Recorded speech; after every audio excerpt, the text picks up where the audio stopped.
మన HR minister గారు వెళ్ళి సంతకాలు వాళ్ళ ఆఫీస్లోనే ఎంఓయూ సైన్ చేసుకుని రావడం జరిగింది అధ్యక్ష. తొలి దశలోనే 10,000 ఉద్యోగాలు వచ్చేటట్టు, తొందరలోనే మళ్ళీ దాన్ని ఎక్స్పాన్షన్కి తీసుకెళ్లేటట్టు అధ్యక్ష.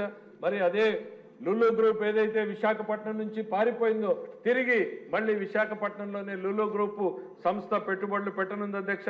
మరి యూనిటీ మాల్ వాళ్ళు కూడా ఈ రాష్ట్రంలో పెట్టుబడులు పెట్టడానికి సిద్ధంగా ఉన్నారు అధ్యక్ష.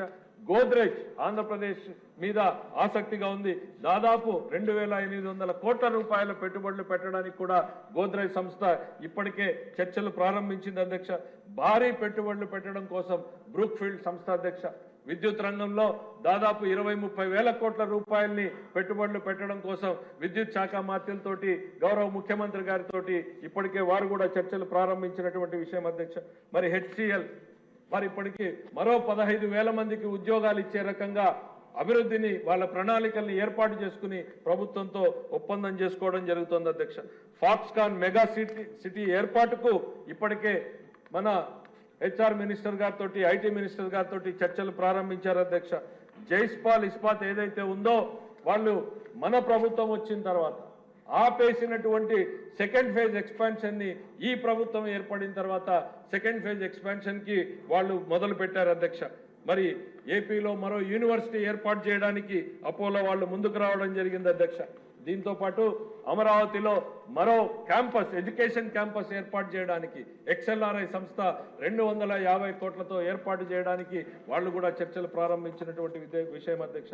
శ్రీ సిటీలో 2,740 మందికి ఉద్యోగాలు కల్పించే సంస్థలకు ముఖ్యమంత్రి చంద్రబాబు నాయుడు గారు ఓపెనింగ్ చేయడం జరిగింది అధ్యక్ష. అలానే మరో 4,000 మందికి ఉద్యోగాలు కల్పించేలాగా మరో 5 సంస్థలకి చర్చలు ప్రారంభించి ఒప్పందాలు కూడా చేసుకోవడం జరిగింది అధ్యక్ష. ఇక ఉచిత ఇసుక విధానం మీద అదొక శాపంగా మారింది అధ్యక్ష. ఒకవైపు ప్రభుత్వం ఉచిత ఇసుక ప్రవేశపెట్టినా కూడా దానికి ఆశించినటువంటి ఫలితం రాలేదు అనేటువంటిది ముఖ్యమంత్రి గారు అనేక సందర్భాల్లో ప్రస్తావించారు అధ్యక్ష. ఇప్పటికీ కూడా ఇందాక జ్యోతుల్ నెహ్రూ గారు కూడా మాట్లాడుతూ ఇప్పటికీ ఇంకా కొద్ది ప్రాంతం గోదావరి జిల్లాల్లో ప్రాబ్లం ఉందన్నారు. కొండయ్య గారు మాట్లాడుతూ మొన్న కార్యాలయంలో కూడా ఆయన సూచనలు చేశారు అధ్యక్ష.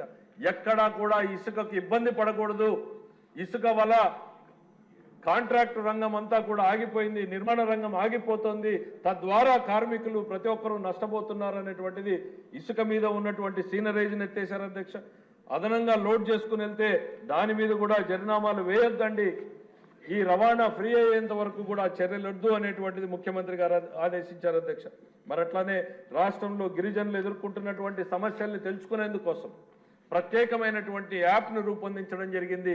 దాని మీద త్వరలోనే సమగ్రమైనటువంటి ప్రణాళికను రూపొందించడానికి వారి సమస్యలను గుర్తించి దానికి అనుగుణంగా మన ప్రణాళికలు ఏర్పాటు చేసేందుకు కూడా ప్రభుత్వం చర్యలు తీసుకుంటుంది అధ్యక్ష.